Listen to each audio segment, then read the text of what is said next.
Hello everyone, my self Vinita. तो आज की क्लास में हम जीन पियाजे की थ्योरी के बारे में पढ़ेंगे और समझेंगे कि उन्होंने जो सिद्धांत दिया है या फिर इनकी जो थ्योरी है वो किस बात पे बेस है। तो पहली बात तो ये जो थ्योरी है वो कॉग्निटिव डेवलपमेंट की है। कॉग्निटिव डेवलपमेंट मतलब संज्ञानात्मक विकास। जब एक इंसान अपने सोच के आधार पर, अपने बौद्धिक क्षमताओं के आधार पर चीज़ों को सोचने या समझने लगता है, उसे कहते हैं कॉग्निटिव डेवलपमेंट। आइए देखते हैं इस थ्योरी के इंटरनल पॉइंट्स।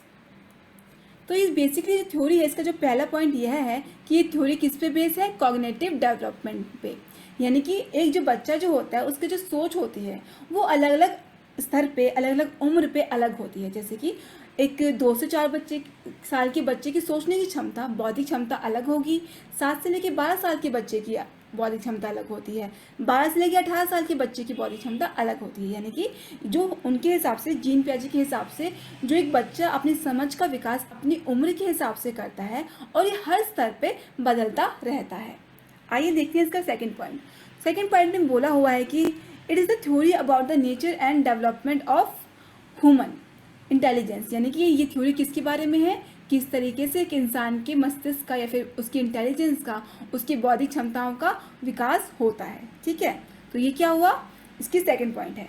अब थर्ड पॉइंट देखते हैं।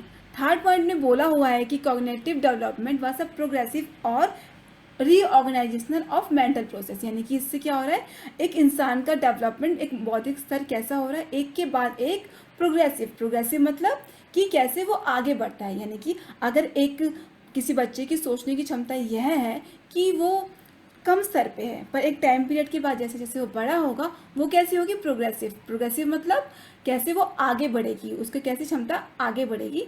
और as a result of biological maturation and environmental experience. अब वो किस आधार पे होगी?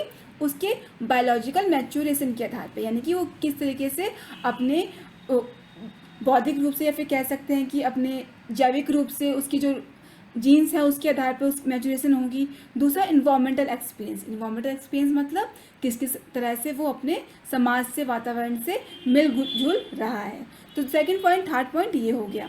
तो बेसिकली हम इसकी कॉग्निटिव डेवलपमेंट के 3 पॉइंट पढ़े हैं कि ये किस पे बेस करता है? कॉग्निटिव डेवलपमेंट पे। दूसरा पॉइंट था कि ये क्या करता है कि हम एक इंसान की डेवलपमेंट कैसे होती है उसको बताता है। और तीसरा क्या होता है, वो एक इंसान का मेंटल प्रोसेस का प्रोग्रेसिव रूप से बढ़ाता है। वो किस वजह से? उसकी मैच्योरेशन की वजह से और कैसे? वातावरण यानी कि इन्वायरमेंटल एक्सपीरियंस की वजह से। जैसे जैसे वो अपने वातावरण से मिलता जुलता है और उसकी सोच भी, उसकी जो संज्ञानात्मक विकास है वो भी बढ़ता रहता है। वो कैसे होगा? उसकी उम्र और हिसाब से और उसके वातावरण के हिसाब से। आगे देखते हैं। अब देखिए इस थ्योरी में हमारे सामने ये सब पॉइंट्स हैं जो हमें पढ़ने पड़ेंगे। Basically adaptation, assimilation, accommodation, cognitive structure, brain preparing, schemas and schema. तो आइए देखते हैं। अब देखते हैं ये सब अनुकूलन क्या होता है, विच इज कॉल्ड एडेप्टेशन। तो देखिए जो जीन पियाजे ने हमें थ्योरी दी थी संज्ञानात्मक विकास की या फिर कॉग्निटिव डेवलपमेंट की, वो हर स्तर पे, हर उम्र पे अलग अलग होता है बच्चे का मानसिक स्तर। पर ये जो बेसिक है, ये सब थ्योरीज को जानने के बाद ही हम इसके स्तर को जान सकते हैं। जैसे कि पहला है एडेप्टेशन। अब एडेप्टेशन क्या होता है? मान लीजिए एक बच्चा है, ठीक है, अब वो क्या करेगा? अडेप्ट करेगा अपने इन्वायरमेंट में।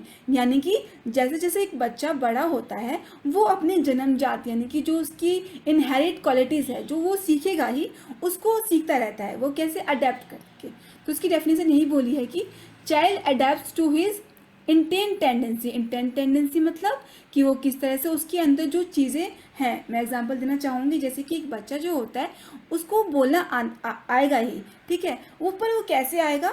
जब वो अपने वातावरण से मिलेगा, अपने इन्वायरमेंट से रिकॉन्साइल करेगा। यानी कि उसकी जो खुद की प्रगति है, उसकी सीखने की, सोचने की क्षमता है, वो कैसे आएगी?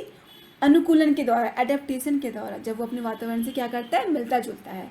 तो अनुकूलन यही होता है कि जब एक बच्चा क्या करता है? अपने वातावरण से मिलता है। अब नेक्स्ट देखते हैं। नेक्स्ट है आत्मसत्करण, which is called assimilation. Assimilation मतलब कि जब एक बच्चा क्या करता है? अपनी प्रॉब्लम को सॉल्व करता है। किसके आधार पर? अपनी प्रीवियस नॉलेज के आधार पर। मैं एग्जाम्पल आपकी थ्रू आपको समझाना चाहूँगी। मान लीजिए आपका एक एग्ज़ाम है, राइट? आपका एग्ज़ाम है और आपको पता है कि आपका इंग्लिश का एग्ज़ाम है, तो आपके सामने आप पेपर देने गए, आपने पेपर किया और आप पास हो गए, ठीक है। अब देखिए यहाँ पे क्या हुआ, आपके सामने प्रॉब्लम क्या थी, एग्ज़ाम, और आपने वो सॉल्व कैसे किया, आपकी अपने प्रीवियस नॉलेज के आधार पर। यानी कि आप पेपर को सॉल्व कैसे करेंगे, अपने प्रीवियस नॉलेज के आधार पर ही तो सॉल्व करेंगे। तो यही है एसिमुलेशन। जब अब आपने आप अपनी प्रीवियस नॉलेज को इस्तेमाल करते हुए क्या करते हो, अपनी प्रॉब्लम को सॉल्व करते हो। यानी कि जो नॉलेज आपके पास ऑलरेडी है उसके आधार पर आप क्या करोगे, अपने प्रॉब्लम को सॉल्व करोगे, विच इज़ कॉल्ड आत्मसत्करण। तो यही बात इसने बोला है, to solve his problem, aspiration क्या होता है, to solve his problem the child adjust his own plans by changing the behaviour and adjust his problems और environment using the existing knowledge. यही बात मैंने यही बोला कि आप क्या करोगे, आपके पास जो ऑलरेडी एग्जिस्ट कर रही है नॉलेज को, उसका इस्तेमाल करते हुए अपनी प्रॉब्लम को क्या करते हो, सॉल्व करते हो। तो ये क्या हो गया, आत्मसत्करण। अब देखिए नेक्स्ट, देखिए नेक्स्ट है अकोमोडेशन। अकोमोडेशन मतलब समायोजना। जब आप क्या करते हो, अब देखिए मैं एक और सेम एग्जाम्पल दूंगी क्योंकि आप एसिमुलेशन और अकोमोडेशन में कंफ्यूज हो सकते हैं। एसिमुलेशन में देखिए क्या हुआ था कि आपके पास ऑलरेडी नॉलेज थी, आपने उसको यूज़ करते हुए अपनी प्रॉब्लम को सॉल्व किया, राइट। अब देखिए यहाँ पे क्या हुआ, मान लीजिए आपका मैथ्स का पेपर था और आप मैथ्स का पेपर था, आपने तैयारी करी है मैथ्स की, पर वहाँ पे आपके सामने क्या हुआ, आपके सामने मैथ्स की पेपर की जगह इंग्लिश का पेपर आ जाता है, राइट। अब जब अगर आप पहले क्या हुआ था कि आपके मैथ्स का पेपर था और आपने मैथ्स का ही पेपर दिया, तो वहाँ पे आपने एसिमुलेशन किया, यानी कि आपकी प्रीवियस नॉलेज को इस्तेमाल करते हुए सॉल्व किया था, राइट। पर यहाँ पे क्या होगा कि आप जिस चीज़ की तैयारी करके गए हो, आप वो चीज़ नहीं होती है और आपको नई प्रॉब्लम को फेस करना पड़ता है। अब यहाँ पे आप क्या करते हो, आप अपने प्रॉब्लम को सॉल्व करने के लिए अपने बिहेवियर में चेंज लाते हो और न्यू नॉलेज को लेके आते हो, राइट। तो अकोमोडेशन में यही होता है कि आप यहाँ पे क्या करते हो, अपनी न्यू नॉलेज को डालते हो ताकि आप अपनी प्रॉब्लम को सॉल्व कर सको, राइट। तो अकोमोडेशन क्या हो गया, this happen when the schema does not work and need to change to deal with a new situation. यानी कि जब आपके पास जो आपके स्कीमा में इंफॉर्मेशन पड़ी हुई है वो काम नहीं कर रहा है नई सिचुएशन के लिए, और आप यहाँ पे क्या कर रहे हो, न्यू नॉलेज को ऐड ऑन कर रहे हो, राइट। न्यू नॉलेज को आपने ऐड ऑन किया ताकि आप अपनी प्रॉब्लम को सॉल्व कर सको। तो ये हो गया समायोजना, अकोमोडेशन। जब आपने अपनी प्रॉब्लम को सॉल्व करने के लिए क्या करते हो, न्यू नॉलेज को ऐड करते हो। अब देखिए नेक्स्ट, इक्विलिब्रियम यानी कि समय धारणा। अब देखिए अकोमोडेशन और एसिमुलेशन में एक टाइम पीरियड है, यानी कि जब आपके सामने एकोमोडेशन आता है यानी कि समायोजित आप करते हो, तो आपको यहाँ पे ध्यान रखना पड़ेगा कि टाइम पीरियड का भी ध्यान रखना पड़ेगा। यानी कि आपको अपने प्रीवियस नॉलेज में न्यू नॉलेज को ऐड ऑन करने के लिए एक टाइम पीरियड को मेंटेन करना पड़ेगा और उसको कहते हैं समय धारणा, राइट। देखिए, maintaining the balance between the assimilation and accommodation with the child schema deal with the new information. यानी कि यहाँ पे क्या हो रहा है, आपका accommodation plus assimilation and adaptation also, okay.